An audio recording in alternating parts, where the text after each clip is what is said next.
for that matter.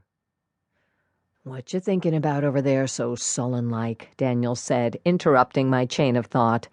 Nothing," I said. There wasn't much use bemoaning anything at this hour. Being up so early was plenty difficult on its own without other troubles weighing a person down. "Okay, don't share. I know what you were thinking about anyway," Daniel retorted. "Do you now?" He nodded confidently. "You were thinking to yourself, hot damn, ain't I just the luckiest gal in the world to have landed myself a husband who looks this good this early in the morning."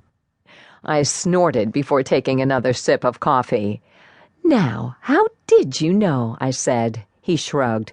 "I can't rightly say exactly," he said. "The words just sort of drifted into my head while I was sitting here. Sometimes I can read minds. Or didn't you know that about me?" A devilish smile spread across his face that was worthy of Vincent Price. "Well, if that's true, then what am I thinking now?" "That's an easy one," he said. "You're thinking I'm full of something that a bull might leave behind after a big meal." I laughed. "Well, Daniel Brightman, I stand corrected," I said. "You are a mind reader." "Damn straight I am," he said, smiling. He reached over, grabbing my hand. "Sorry for all of this, Sin," he said. "I know this is probably the last thing you want to be doing at this hour, especially with how busy you've been at the pie shop lately. I'm sure you could use your sleep." "Don't be sorry," I said. "This is the most camping I'll probably see all summer, and now that I'm awake, it's kind of fun to be out here. I kind of feel like a deputy or something." "Well, you'd make one hell of a lawwoman," he said, "though I have a feeling that once you see George Drutman, you'll reconsider wanting to be one. Have you seen the man drunk?"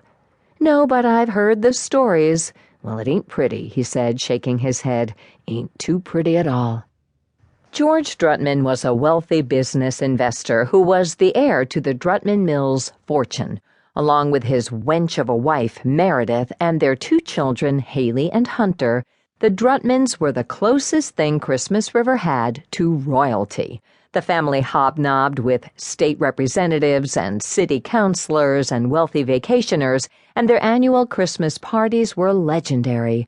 Not that I or anyone else I was friends with really knew on a first-hand basis. None of us were ever invited to the parties, but from town gossip, those gatherings would last deep into the night, and it was rumored that George Drutman would get so drunk sometimes he'd shoot off his array of firearms into the air and scare all his wealthy neighbors.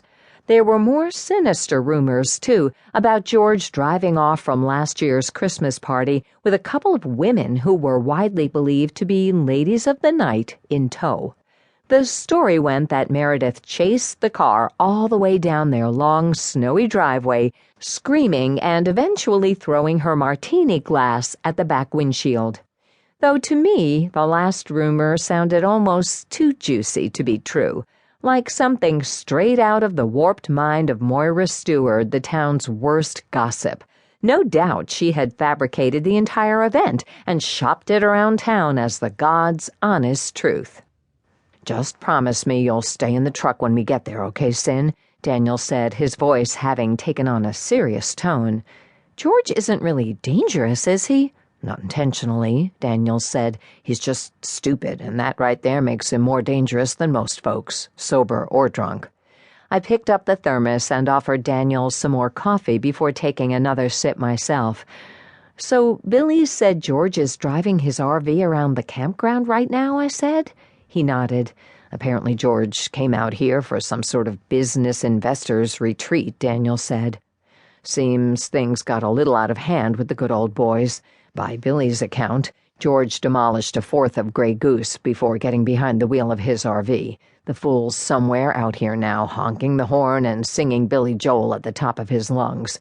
Now, normally, I'd say just let the fool drive himself into Waldo Lake and not interfere, but there are civilians to think of, namely a troop of Boy Scouts only a few campsites over." I clicked my tongue against the roof of my mouth. What a selfish fool George Drutman was. "So you're going to be a hero this morning? Is that what you're saying?" I said. He smiled wryly, the way he always did when I complimented him. "I reckon Meredith's not going to be too happy with any of this," I mused, somewhat pleased with the prospect.